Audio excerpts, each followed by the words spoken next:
नमस्कार, welcome back to my YouTube channel. तुम्ही सगळे कसे आहात? आय होप तुम्ही मस्त मजेत असाल.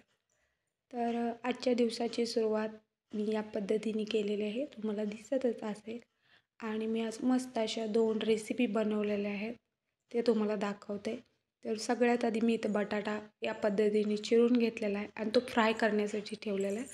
तोपर्यंत मी पेस्ट बनवून घेणार आहे. इथे मी कांदा टोमॅटोची पेस्ट, त्यानंतर कोथिंबीर आणि मिरचीची पेस्ट आणि त्यानंतर लास्टला करायचे आहे आपल्याला मटार. एकदम बारीक नाही करायचे आहे, या पद्धतीने जाडसर वाटून घ्यायचे आहेत.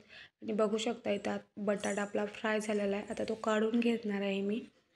आणि त्यानंतर त्याच कढईत जे मटार मी मोठे मोठे वाटून घेतलेले आहेत ते टाकणार आहे. आणि एक लक्षात ठेवा, हे भाजताना गडबड करायची नाही. जितकं तुम्ही मस्त भाजाल तितकी भाजीला मस्त चव येते. त्यामुळं एकदम 10 ते 15 मिनटं मस्त भाजून घ्यायचं आहे कलर बदलेपर्यंत. आणि ते सुट्ट झालं की ओळखून जा की भाजलेलं आहे. आता परत त्याच कढईत मी जिरं, मोहरी, तमालपत्रीची फोडणी दिलेली आहे. त्यानंतर त्यामध्ये टोमॅटो घालून घेतलेला आहे आणि त्यानंतर त्यामध्ये टोमॅटो कांद्याची पेस्ट घालून ती पण मस्त तेल सुटेपर्यंत भाजून घेतलेले आहे. त्यानंतर त्यामध्ये मी जे वाटण बनवलं होतं कोथिंबीर आणि मिरचीचं ते पण टाकलेलं आहे. आणि त्यानंतर मसाल्यामध्ये मी हळद, आमचूर पावडर, हिंग आणि त्यानंतर परत त्यामध्ये मी मटर घातलेले आहे. कारण आपल्या भाजीचा हिरो आज मटरच आहे आणि मटर आणि कोथिंबीरमुळेच ह्या भाजीला खूप छान चव येते. त्यानंतर मी त्यामध्ये बटाटा आणि भाजून घेतलेले मटर घातलेले आहेत. आणि त्यानंतर त्यामध्ये पाणी घालायचं आहे गरम थोडंसं आणि परत थोडीशी कोथिंबीर वरनं घालून घ्यायची आहे.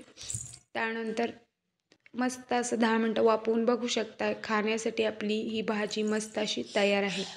त्यानंतर आपण नेक्स्ट बघणार आहोत फ्लॉवर, मटर आणि पनीरची भाजी. त्यासाठी मी सुरुवातीला एका कढईमध्ये तेल घालून जिरं मोहरीची फोडणी दिलेली आहे. त्यानंतर त्यामध्ये चिरून घेतलेला बटाटा, फ्लॉवर घालून घेतलेला आहे. त्यानंतर त्यामध्ये कांदा टोमॅटोची पेस्ट घालून मस्त असं भाजीला तेल सुटू दिलं आहे. तेल सुटल्यावर त्यामध्ये मी कोथिंबीरची पेस्ट घालून घेतलेलं आहे. त्यानंतर लाल तिखट, गरम मसाला घालून मस्त असं परत एकदा तेल सुटू दिलेलं आहे. आणि परत भाजीला तेल सुटल्यावर त्यामध्ये मी गरम पाणी घालून मस्त अशी भाजी 10 मिनटं शिजवून घेतलेलं आहे. आणि थोडीशी शिजल्यावर त्यामध्ये मी पनीर आणि मटर आणि खूप सारी कोथिंबीर पेरून घेतलेलं आहे. आणि बघू शकताय शिजल्यानंतर आपली भाजी खाण्यासाठी तयार आहे. राईस मी आधीच बनवून घेतलेला आहे. तर आता मी तुम्हाला चपात्या भाजताना दाखवत आहे. चपाती मस्त अशी दोन्ही साईडून भाजल्यानंतर त्याला मी तूप लावून घेतलेलं आहे.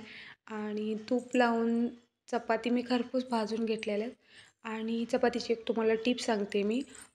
चपाती जर तुम्हाला मऊ जास्त काळासाठी राहायला हवी असेल तर या पद्धतीने तव्यातच चपाती घडी करून घ्यायची आहे. आणि चपात्या पण माझ्या बनवून झालेल्या आहेत. आता प्लेटिंग दाखवते. राईस, त्यानंतर गाजरचं सॅलड आणि आपल्या 2 प्रकारच्या भाज्या, चपाती आणि पापड. तर जेवण तयार आहे, जेवायला या.